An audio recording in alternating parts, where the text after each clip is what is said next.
بڑی ہے. یہاں لوگ بغیر جان دیے کہتے ہیں با میرا چونکہ رنگ گورا ہے تو لہذا اللہ فٹافٹ مجھے درجہ عطا کر دے، چونکہ میں مسکراتا صحیح ہوں تو جلدی سے. او خدا کے بندے، جو لاڈلے تھے حسنین کریمین، جو لاڈلے تھے، جو اصل لاڈلے تھے، اللہ اکبر، اس طرح کے لاڈلے کہ پشت پہ حضور نماز پڑھ رہے ہیں، میرا بچہ نماز پڑھتے آئے تو ہو سکتا ہے اس کی اماں سے میرا جھگڑا ہو جائے، لے جاؤ گھر، نماز بھی نہیں پڑھنے دیتا. مصطفیٰ کریم نماز پڑھے اور امام حسین سجدوں سے کھیلنے لگ جائے. جب چڑھے حضور کی کمر مبارک پہ تو رب کریم کہے محبوب چل تو میرا سجدہ لمبا کر دے، حسین کو بیٹھا رہنے دے. اتنا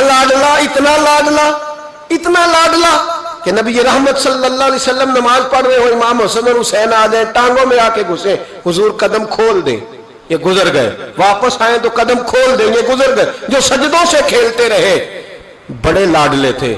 پر پتہ ہے پھر ان کا حال کیا ہوا؟ جس گردن کو مصطفیٰ کریم نے چوما، اور حضرت ابو ہریرہ رضی اللہ تعالیٰ عنہ فرماتے قسم اللہ کی عزت کی، جس طرح پہلی کھجور، پہلا پھل پکتا تھا تو پہلا گھر میں پھل آتا تھا تو باغ کا مالک کھجور چوستا تھا، پہلا پھل آیا، بڑا مزہ آیا.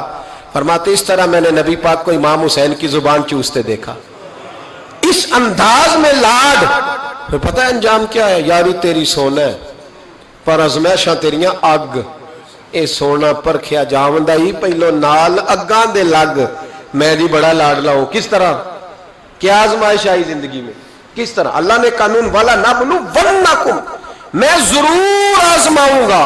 تو ابھی تک آزمایا ہی نہیں گیا بھائی، دھیان کر، کچا ہی رہ گیا تو، توجہ کر، ابھی تیرے اوپر کوئی آزمائش نہیں آئی. یہ آزمائش حضرت آدم سے شروع ہوئی. مصطفیٰ کریم فرمانے لگے میں سب سے لاڈلا ہوں، سب سے زیادہ آزمائش مجھ پہ آئی. جناب صدیق اکبر کے گلے میں پٹکا ڈال کے انہیں گھسیٹا گیا، حضرت عمر کو روڑے مارے گئے، جناب عثمان غنی کے ارد گرد چٹائی باندھ کے ان کا چچا دھواں دیتا تھا. حضرت علی نے خیبر میں کتنے زخم کھائے، خندق میں کتنا دھواں ان پر پڑا، کتنی ریت جنگوں میں آئی. امام حسن کو زہر دیا گیا. سیدہ فاطمہ رضی اللہ تعالیٰ عنہ کہتی ہیں جب بھی دیکھے دکھ ہی دیکھے، جو بڑے پیارے تھے وہ تو دکھوں میں رہے، تو کس طرح کا پیارا ہے. ایک روایت میرا دل ہے، وہ میرا عنوان نہیں تھا، میرا ذہن نہیں تھا، آ گئی پر بیان. ایک صحابی تھے، نے گھر آ کے اپنی بیوی کو بتایا کہ نبی پاک علیہ السلام فرمانے لگے آج حضور نے فرمایا ہے کہ جس سے اللہ پیار کرتا ہے اسے آزمائشوں میں ڈالتا ہے. بی بی خاموش ہو گئی، سن لیا. اگلی صبح رات شوہر نے پانی مانگا تو ساری رات پانی لے کے کھڑی رہی. سویرے شوہر کہنے لگا بڑا راضی ہوں، کچھ مانگ لے. کہنے لگی آپ میرے ساتھ علیحدگی اختیار کر لیں، نہیں رہنا چاہتی آپ کے ساتھ، طلاق دے دیں مجھے. کیسی تو بات کر رہی ہے کہ آپ نے وعدہ کیا دوں گی آپ دیں گے، آپ مجھے علیحدہ کر دیں. بڑے پریشان ہوئے، اتنی فرما بردار عورت کو کیسے چھوڑ دوں. کہنے لگے چل حضور کے پاس چلتے ہیں، وہاں فیصلہ کراتے ہیں. دونوں اٹھے نبی کریم کی بارگاہ کی طرف. رستے میں صحابی کا ٹھوکر لگی، پیر کی گھٹنا زمین پہ لگا، پھٹ گیا، کئی جگہ سے خون نکلا. بی بی کہنے لگی چل واپس گھر چلے، میں نے نہیں طلاق لینی. کہنے لگے تو بڑی بیوقوف ہے، میرا گھٹنا ٹوٹ گیا، اتنا میں پریشان، آپ تو کہتی ہے نہیں لینی، کیا مسئلہ، چل واپس، اب میں حضور کے پاس لے جاؤں گا. تو بڑی نادان ہے، پہلے کہہ رہی تھی طلاق لینی بغیر وجہ کے، رب کہتی ہے نہیں لینی. تو وہ خاتون کہنے لگی آپ نے گھر آ کے بتایا تھا نا کہ جس سے اللہ پیار کرتا ہے اس پہ مصیبتیں آتی ہیں، تو میں جب سے آپ کے گھر آئی تھی کوئی مشکل بھی نہیں آئی تھی. تو رات میں سوچنے لگی کہ اس پر تو کوئی مشکل ہی نہیں آئی، لگتا ہے اللہ اسے پیار ہی نہیں کرتا، اس لیے میں نے آپ سے طلاق لینے کا ارادہ کیا تھا. اب مشکل آ گئی ہے، اب خون نکل آیا ہے، اب مجھے سمجھ آ گیا رب آپ سے بھی پیار کرتا ہے، اب چلو گھر چلیں. اب آپ کے او بھائی، یہ جو بالکل ہم نا لاڈلے بن گئے، اور بلا وجہ کے لاڈلے، مفت کے لاڈلے، کوئی مطلب نہیں، کوئی لینا دینا نہیں. بہت سارے ایسے لوگ آتے ہیں جو آ کے دکھاتے ہیں کہ میں لاڈلا ہوں، تو ان کے لاڈ دیکھ لیے جاتے ہیں. او بھائی لاڈلے نہ بنے زندگی میں، اللہ رسول کی نظر میں محنت کرنے والے، جہاد زندگانی میں صبر والے، استقامت والے بنے. اللہ کے جتنے بندے تھے وہ صبر والے تھے، استقامت والے تھے، میدان میں رہنے والے تھے، جد و جہد والے تھے. حضرت ابو جندل، سنو کس طرح کی آزمائشیں. حضرت ابو جندل بن سہیل حضور کے صحابی ہیں. نبی پاک مدینے آ گئے، وہ مکے رہ گئے. والد نے اور بھائیوں نے کہا کلمہ چھوڑ دے ورنہ ماریں گے. ہمیں تو مفت میں کلمہ ملا ہے, بالکل فری, نمازیں بالکل فری, ہر چیز مفت میں. اس لیے لوگ کہتے ہیں ابھی ٹائم نہیں ملے گا تو پڑھوں گا. انہوں نے محنت کر کے لی تھی نا, تو نماز چھوٹ جاتی تھی تو چیخیں بھی نکل جاتی تھی, کیونکہ دین محنت کر کے لیا تھا, قدر تھی. حضرت ابو جندل بن سہیل کلمہ پڑھا, والد نے کیا کیا, انہوں نے پکڑ کے باندھ دیا زنجیروں سے. اور آپ فرماتے ہیں کہ مجھے کہتے تھے چھوڑ, میں نہیں چھوڑتا تھا. میرے ہاتھ جب باندھ دیے تو میرا باپ اور میرے بھائی بندھے ہوئے ہاتھوں پہ ڈنڈے برساتے تھے. چھوڑے گا کہ نہیں کلمہ؟ آپ فرماتے میں نے کہا میں نہیں چھوڑوں گا. کہتے میرے کان میں کسی نے آ کے خبر دی کہ نبی پاک حدیبیہ تک آ گئے, 1500 صحابہ کو لے کے نبی پاک آ گئے عمرہ کرنے. فرماتے ہیں میں اب میں نے کہا میری بات بن گئی, میرے کریم پہنچ گئے, میرے وارث آ گئے, اب مسئلہ حل ہو گیا. ادھر نبی پاک صلی اللہ علیہ وسلم کے ساتھ صلح نامہ لکھ رہے ہیں کفار. اس صلح میں شرط طے ہو گئی کہ مکے سے اگر کوئی مسلمان مدینے جائے گا تو نبی پاک واپس کریں گے, رکھیں گے نہیں. وہ کہہ رہے ہیں کہ میں سمجھ گیا کہ حالات صحیح ہو گئے. یہاں حضور نے شرط طے کر لی کہ کوئی واپس آئے گا تو رکھیں گے نہیں. میرے حبیب کریم علیہ الصلوۃ والسلام جب یہ کہا نا شرط طے ہو گئی, تو جناب ابو جندل کہتے ہیں کسی طریقے سے میں گھر کی الماری توڑ کے باہر نکلا, زنجیریں نہ مجھ سے ٹوٹیں, زنجیروں سمیت میں آیا. حضرت علی شیر خدا کہتے ہیں وہ شخص دوڑتا آ رہا تھا تو جس رستے وہ آیا سارا وہ رستہ خون سے بھرا ہوا تھا. کہتے ہیں خون سے لتھڑے ہوئے حضرت ابو جندل پہنچے, آ کے حضور کے سامنے کھڑے ہوئے, اور جب ان کا چہرہ دیکھا تو محبوب کی آنکھوں میں آنسو آ گئے. ہاتھ بندھے ہوئے دکھائے, کہا محبوبہ یہ ہتھکڑیاں دیکھو, یہ میرے پیروں میں زنجیریں دیکھو, زخم پہ زخم کھا کے جی, خون جگر کے گھونٹ پی, آہ نہ کر لبوں کو سی, یہ عشق ہے کوئی دل لگی نہیں. حضور یہ میرا حال ہے. آقا مجھے لے جائے ساتھ, میں غیروں کا کیا گلہ کروں, میرا تو ابا مجھے مارتا ہے, میرے بھائی مارتے ہیں, مہربانی کرے. حضور سید عالم علیہ السلام ابھی بات کرنے لگے تھے کہ ابو سفیان بولے, کہنے لگے آپ کی اور ہماری شرط طے ہو گئی ہے, آپ نہیں لے کے جا سکتے. صحابہ کہنے لگے ابھی تو دستخط نہیں ہوئے, معاملات طے. کہنے لگا جی اگر آپ یہ شرط نہیں مانتے تو صلح کوئی نہیں. دیانتداری سے بتانا, دیانتداری سے. کوئی استاد یوں چھوڑ کے چلا جائے, کوئی مرشد یوں چھوڑ کے چلا جائے, کیا حالت ہوگی. لوگ بھاگ نہیں جاتے چھوڑ چھاڑ کے, چھوڑو جی اس نے میرے ساتھ پیار ہی نہیں کیا. یہاں تو آپ ایک ٹائم نہ کسی کو دیں تو وہ ناراض ہو جاتا ہے, کہتا ہے میری مانی نہیں, چھٹی. حضرت ابو جندل رضی اللہ تعالیٰ عنہ خون بہ رہا ہے, ہاتھوں میں بیڑیاں زنجیریں. میرے کریم رسول علیہ السلام کہنے لگے ابو جندل ابھی تیری آزمائش ختم نہیں ہوئی, ابھی تو نے واپس جانا ہے. اس قید کو تھوڑا سا اور تو نے سہنا ہے, برداشت کرنا ہے, فکر نہ کرنا, جلدی تیری مشکل حل ہو جائے گی, فکر نہ کرنا. باپ ہنسنے لگا, ادھر دیکھو گریبان سے پکڑ کے کھینچ کے کہنے لگا ان کے ساتھ جانا چاہ رہا تھا تو, یہ تجھے لینے آئیں گے. حضرت ابو جندل نے باپ کا چہرہ دیکھا, کہنے لگا ابا تو جو مرضی کہے, میرے رسول جو فیصلہ بھی کرتے حق اور سچ ہی کرتے, انہوں نے جو میرے حق میں بہتر سمجھا وہ میرے لیے. بات نہ کروں خواجہ غلام فرید کی, حضرت خواجہ کیا کہتے ہیں, کہتے اے تن میرا کنگی ہو گئی, اے تن میرا کنگی ہو, میں زلف سجن دی واواں, پوش میرے دی جتی بن جائے, تے یار دی قدمی آواں, مارو مارو مینو مار مکا مارو. ابا سے بھائی سے کہنے لگے مارو مارو مینو مار مکاؤ, میں کوئی عذر نہ پیش لے آواں تے جے سونا ہی میرے دکھ وچ راضی, جے او سونا ہی میرے دکھ وچ راضی تے میں سکھ نو چلے ڈاواں. آ یار فریدا کدی مل پے سونا, انہوں رو رو حال سناواں. حضرت خواجہ یار محمد رحمت اللہ علیہ کہنے لگے کبھی وہ مل جائے اسے دکھڑا سناؤں گا. اور بڑے خوبصورت لفظ لکھے ہیں راویوں نے, کہتے ہیں حضرت ابو جندل اپنے والد سے کہنے لگے اب اس طرح کر, میری زنجیریں کھول دے, اب میری بیڑیاں کھول دے, اب میں بھاگوں گا نہیں, اس لیے کہ پہلے میں تیرا قیدی تھا, میں نبی پاک کے حکم کا قیدی ہوں. اب جب تک حکم نہیں آئے گا میں جانے نہیں لگا, تو کھول دے اور جتنا دل کرے ظلم کر, میں تو مجھے کہہ دے اس کمرے میں قید رہنے, میں نکلوں گا نہیں, اس لیے کہ اب میں مصطفیٰ کے محبوب کا قیدی ہوں, اب تھوڑی نکلوں گا. قید ہو گئے, تھوڑا ہی وقت گزرا کہ اللہ نے فتح مکہ عطا فرما دی.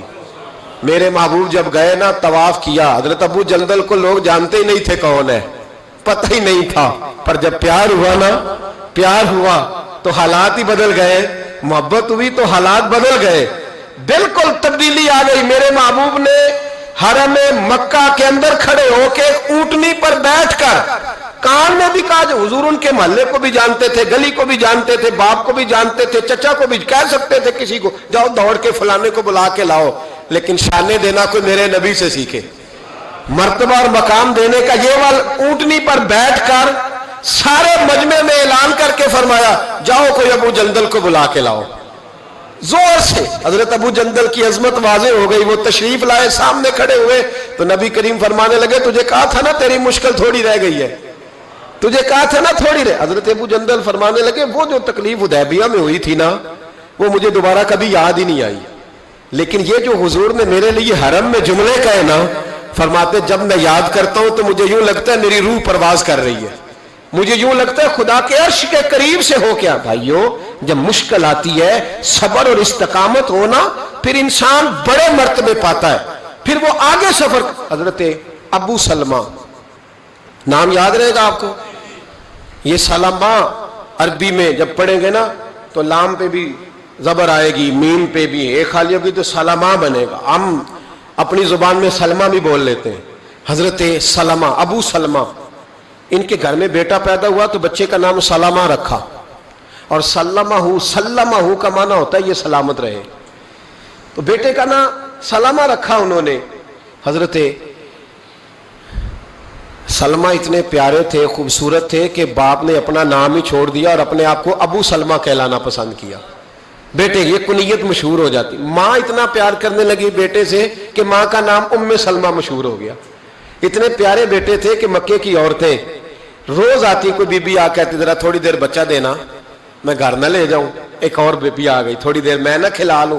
بچیاں محلے کی عورتیں بڑا پیار کرتی۔ حضرت ابو سلمہ جب کفار مکہ سے تنگ آ گئے تو مدینے جانے کا ارادہ کیا، مدینے جانے کا۔ دکھ جب بہت زیادہ گھیر لینا بندے کو تو پھر مدینہ یاد آتا ہے۔ مدینے جانے کا جب ارادہ کیا نا تو میاں بیوی اور بیٹا ساتھ بیٹھے، جب گئے نا مدینے کی سرحد پہ تو جناب ام سلمہ کے میکے والے آ گئے، آ کے آنے لگے، ابو سلمہ تو نے جانا ہے تو جا، ہماری بیٹی کوئی نہیں جائے گی، جا تو نے جانا ہے۔ بنو مغیرہ میں ان کی شادی ہوئی تھی، بنو مغیرہ کے سارے لوگ آ گئے، ہم نہیں جانے دیں گے۔ وہ جناب ام سلمہ کو لے گئے، ماں ادھر چلی گئی، پیچھے سے جناب ابو سلمہ کے بھائی، ان کے رشتہ دار، ان کے ماں باپ سارے آ گئے، کہنے لگے، ان کا والد کہنے لگا، ابو سلمہ تو نے جانا ہے تو جا، یہ بچہ ہماری نسل ہے، میرا پوتا نہیں جائے گا، ان کو نہیں جانے دوں گا۔ رشتہ دار جمع ہو گئے، یہ نہیں جائے گا۔ حضرت ابو سلمہ بچہ اپنی طرف کھینچتے، ان کا قبیلہ اپنی طرف کھینچتا، اسی حالت میں بچے کا بازو اتر گیا، بچہ چیخے مار کے رونے لگا۔ ذرا سننا اور ذرا سوچنا، میں کہا کرتا ہوں جسمانی تکلیف سہی جاتی ہے، یہ جو ذہنی تکلیف ہوتی ہے نا، اذیت، یہ بڑی مشکل ہوتی ہے، لیکن صحابہ نے جہاد زندگانی میں ذہنی آزمائشوں کو سہا، تکالیف برداشت کی۔ بچہ ان کے میکے والے لے گئے، بیوی سسرال والے لے گئے۔ جناب ابو سلمہ تھوڑا آگے بڑھ کے کھڑے ہوئے، کہنے لگے، بیٹا بھی مجھے بڑا پیارا ہے، بیوی بھی بڑی پیاری ہے، لیکن شہر مدینہ کا بھی جواب نہیں، میں مدینہ ہی جاؤں گا بچہ چھوڑ کے۔ او بھائی، یہاں جو لوگ 22 دن کے لیے 28 دن کے لیے جاتے ہیں نا، وہ 6 سال کی پلاننگ پیچھے دے کے جاتے ہیں، بچوں کو کوئی تکلیف نہ آئے، گھر والوں کو کوئی مشقت نہ آئے، جو 15 دنوں کے لیے جا رہے، لیکن بچہ رہ گیا، بیوی رہ گئی، جناب ابو سلمہ مدینے چلے گئے، ماں کہیں ہے، بیٹا بتاؤ کتنی تکلیف ہے، کتنی اذیت ہے، کتنی آزمائش ہے۔ حضرت ابو سلمہ مدینے چلے گئے۔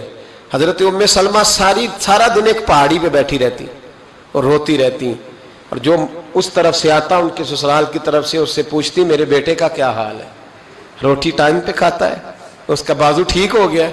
حضرت ابو سلمہ مدینہ منورہ میں پہاڑ پہ بیٹھے رہتے، جو لوگ مکے آتے پوچھتے، میرے بیٹے کو دیکھا ہے کہیں گلی میں کھیلتے، ان کی ماں کا کیا حال تھا، کسی کو رحم نہیں آیا میری بیوی پر، ابھی بھی کسی کو خیال نہیں آیا۔ صبح شام میں روتے گزر گئی، 2 دن نہیں، 4 دن نہیں، 5 دن نہیں، پورا سال گزر گیا، پورا سال۔ یہاں مفت میں دین ملا ہے، مفت میں، مفت میں. ہم مدارس میں کہتے ہیں مفت میں قرآن پڑھائیں گے, بچہ داخل کرا جاؤ, مفت میں حدیث سکھائیں گے, داخل کرا دو. کہتے ہیں نا بھائی, مذہب کی بات, مذہب سے تو ہمارا سوتیلا رشتہ ہے. اگر بچہ اسکول میں نہیں چلے گا, کام نہیں سیکھے گا, پھر دیکھیں گے اس کو مولوی بنانا ہے کہ نہیں. ابھی آپ کہہ رہے ہیں یہ کیسے ہو سکتا ہے؟ سیکنڈ درجہ, دوسرا درجہ, تیسرا درجہ معاذ اللہ مذہب کو ملتا ہے. یہ لوگ تھے جو نفسیاتی طور پر مجبور ہو گئے, لیکن مذہب سے پہلا رشتہ, مذہب سے پہلا تعلق, پہلا ان کا سگا پن اپنے دین کے ساتھ. سال بیت گیا تو بنو مغیرہ کے سیانے لوگ جمع ہو کے جناب ام سلمہ کے باپ کے پاس گئے, کہنے لگے بس کر دے, تیری بیٹی کا رونا ہم سے نہیں دیکھا جاتا, چل بس کر, مہربانی کر. وہ کہنے لگا چلو ٹھیک ہے, تم کہتے ہو تو میں بیٹی کو جانے کی اجازت دے دیتا ہوں. وہی سارے لوگ پھر مل کے حضرت ابو سلمہ کے خاندان کے پاس گئے, کہا تمہیں اس بچے پہ رحم نہیں آتا, اس چھوٹے سے پھول پر کرم نہیں آتا, ماں زندہ ہے, باپ زندہ ہے, تم نے جدا کر دیا وہ بچہ. او بھائیو, ان لوگوں نے وہ والی قید صحیح ہے صحابہ نے جس کا ہم تصور بھی نہیں کر سکتے, لیکن صبر, استقامت پہاڑ ثابت ہوئے. حضرت ابو سلمہ کے رشتہ دار بھی مان گئے. اب ام سلمہ اپنا بیٹا لے کے ایک جگہ جمع ہوئی تو ان کا ابا پوچھنے لگا بیٹی اب یہی رہو گی نا؟ تو حضرت ام سلمہ کہنے لگی ابا آپ کو ابھی بھی سمجھ نہیں آئی, جس مدینے کے لیے سال پورا تکلیفیں صحیح ہیں اس کو چھوڑ کے میں یہاں رہوں گی؟ کا ایک گھوڑے کا بندوبست کر دو, مجھے اور میرے بیٹے کو گھوڑے پہ تم بٹھا دو اور مدینے میرا اللہ مجھے پہنچا دے گا, بٹھا دو میں پہنچ جاؤں گی. بھائیو, اس انداز میں ان کی ملاقات ہوئی. زندگی میں صبر نہیں رہا, حوصلہ نہیں رہا, استقامت نہیں رہی. ہمارے کمزور لب و لہجے نے خودکشیوں کو ایجاد کیا, ہماری کمزور طبیعتوں نے فساد کو ایجاد کیا. ہمارے رشتے ہماری مرضی کے ہیں. وہ کسی شاعر نے کہا تھا تیری شرطوں پہ ہی اگر کرنا ہے تجھ کو قبول, یہ سہولت تو مجھے سارا جہاں دیتا ہے. میری مرضی پہ میرا چچا چلے تو میرا تعلق ہے, میری مرضی پہ میرا دوست چلے تو میرا تعلق ہے, اور اگر وہ اپنی مرضی کر جائے تو پھر میرا کوئی رشتہ. او بھائی, یہ کیا رشتے دار چلانے کا طریقہ ہوا؟ استقامت ہی نہیں, حوصلہ ہی نہیں, صبر ہی نہیں. اور جب بزرگوں میں نہیں تو بتائیں بوڑھوں میں. حضرت خباب بن ارت حضرت عمر کے پاس بیٹھے تھے, یہ واحد شخص ہے, ایک یہ اور ایک حضرت بلال, یہ دونوں جب آتے تھے تو حضرت عمر ممبر چھوڑ دیتے تھے. تو حضرت خباب کا اچانک چہرے سے, بخاری شریف میں موجود ہے, ان کے کمر سے نا کپڑا ہٹا تو اتنے موٹے موٹے داغ تھے. جناب عمر کہنے لگے یہ کیا ہوا؟ اور ماننے لگے کچھ بھی نہیں. ایک دن ابو جہل, ابو لہب, اتبا, اتیبہ, شیبہ سارے مل کے آئے, کہنے لگے کلمہ چھوڑتے ہو کہ نہیں؟ میں نے کہا چھوڑنے کے لیے پڑا تھا کوئی, یہ نہیں چھوٹتا, یہ بڑا عجیب نشہ ہے, یہ اترتا ہی نہیں. تو کہتے انہوں نے نا مجھے نہیں پتا تھا, پہلے سے کہیں کسی حویلی میں کیکر کے کوئلے جلائے ہوئے تھے. کہتے مجھے لے گئے اور میرے کمر سے کپڑا کھینچ کے, یہ ہم سن لیتے ہیں نا, ذرا سوچو تو صحیح. یہاں تو گرمیوں میں روزے آ جاتے ہیں تو لوگ کہتے ہیں بڑے مشکل ہے, کوئی فتوا دو سردیوں میں چلے جائیں. روزہ رکھنا مشکل ہے. سوچو اندازے تک زندگی کیا ہے, کس طرح جہاد زندگانی میں صبر اور استقامت توڑ کے رکھا. کہتے کوئلے دہک رہے تھے, مجھے لے گئے, میرے وجود سے قمیض کھینچی اور مجھے کوئلوں پہ لٹا دیا.